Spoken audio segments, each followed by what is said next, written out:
We begin with the impact of Melvin Jones, the second in a series of Centennial videos.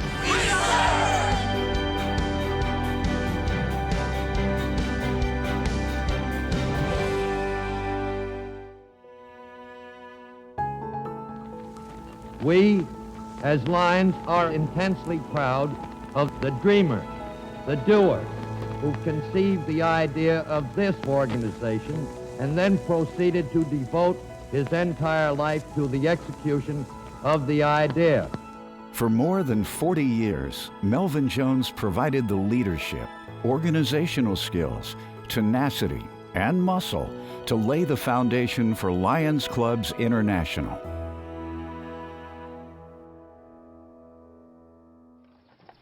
On January 13, 1879, Melvin Jones was born in the Arizona Territory at Fort Thomas. His father was a scout for the U.S. Army. As a boy, he moved to the Midwest, where he attended school and studied law. At the age of 20, he moved to Chicago, where he sang in the Apollo Music Club and entered the insurance business. In 1913, the Melvin Jones Insurance Agency was established, and Melvin joined the Chicago Business Circle. It was a networking and social club. He served as secretary, but had bigger aspirations. What if these men who are successful because of their drive, intelligence, and ambition were to put their talents to work improving their communities? He began inviting other clubs to join into one larger service organization. His wife, Rose, a top national golfer, worked many nights alongside him. From the first meeting and convention in 1917, Melvin was the driving force in shaping Lions Clubs International.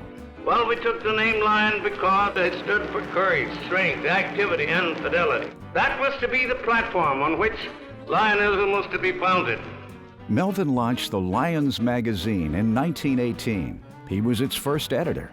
He kept abreast of world events and studied other organizations, knowing it would impact the future of Lions. In 1919, Melvin had the International Association of Lions Clubs incorporated. Its first office was in Melvin's insurance agency. He often worked 7 days a week on correspondence, setting up the organizational structure and expanding membership. Dear Cub, we have been advised that you have become a Lion. There is only one thing greater than having the privilege of being a member of a Lions Club, and that is helping to build one. And he pushed hard. Word has come into the office that you are desirous of closing your charter membership with not more than 50 members. I came to the conclusion that you should have at least 100 members, or possibly 150. He started an extension program, sending organizers into the field to create new clubs. He personally attended many charter ceremonies.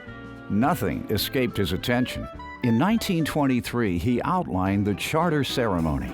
The presentation of the charter should be a very serious and sublime moment. Take the president's right hand, holding the charter in your left hand. Lions grew from 800 members at the end of the first convention to more than 32,000 in only 6 years. Melvin set the tone for the entire organization. Come right down to the thing that I've always felt probably should be first. Unite the members in bonds of friendship, good fellowship, and mutual understanding. And Melvin the tenor encouraged singing.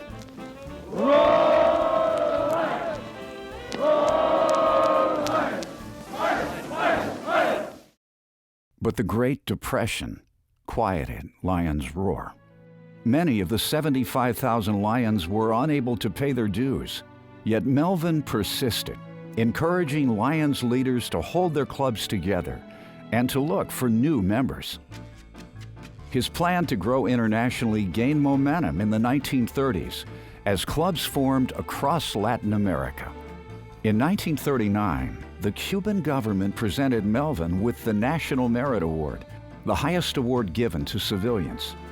Traveling in every fashion, from airplane to burro back, Melvin Jones visited clubs in many lands. The Lions are keeping me humping, for they are now organizing a club a day every workday of the year. He was a master of publicity, even using his birthday to promote Lions. By 1940, Lions had grown to more than 137,000 members in 10 countries. But soon, World War II presented challenges. Again, Melvin and the Lions pressed on. Lions live to make this world better, not only for this generation, but for the next. After the end of the war, there were almost 220,000 Lions in 18 countries. Writing to his nephew, an Army corporal in Manila a few weeks after the war ended, Melvin took every opportunity to expand Lions. We have been thinking somewhat of the possibility of having Lions clubs in the Philippines. We would be interested in what you think about conditions there as of the present time. In 1945, when the United Nations was formed, Melvin was invited to represent Lions. By that time, Lions headquarters was outgrowing its rented offices. So Melvin embarked on a plan to build the Lions International City, also known as Liondom.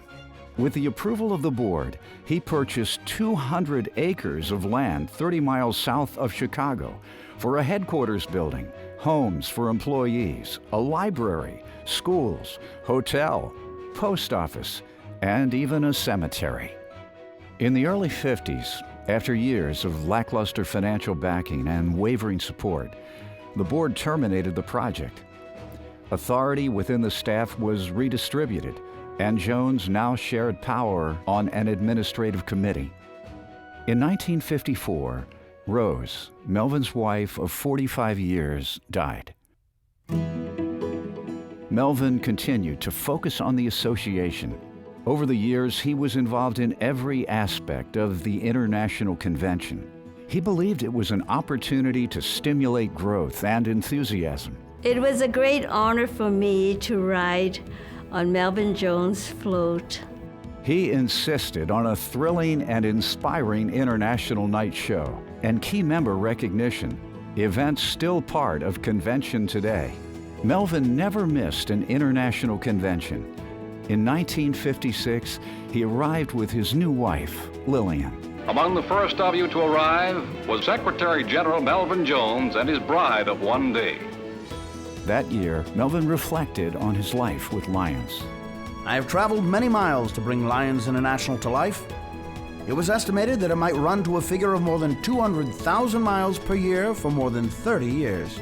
No matter how far he traveled, Melvin always remained dedicated to his local Lions clubs. He was an active member of 4 Chicago area clubs. Melvin had a way of making Lions feel special. Melvin Jones inducted me into the Chicago Central Lions Club in the year 1958. Melvin was enthusiastic, and he was very strong, and he was larger than life. In 1958, the Lions International Board of Directors added founder to his title of Secretary General. Even this new title could not capture his enormous impact on the association. During the 1960 Chicago Convention, he was helped from his wheelchair to acknowledge the standing ovation from Lions. When Melvin died at the age of 82 on June 1st, 1961, there were more than 625,000 Lions in 114 countries. I hope there will always be a land of beyond for Lions International, a goal that will keep growing larger and larger as we approach it, yet will keep just out of reach, challenging us to run faster, work harder, think bigger, give more.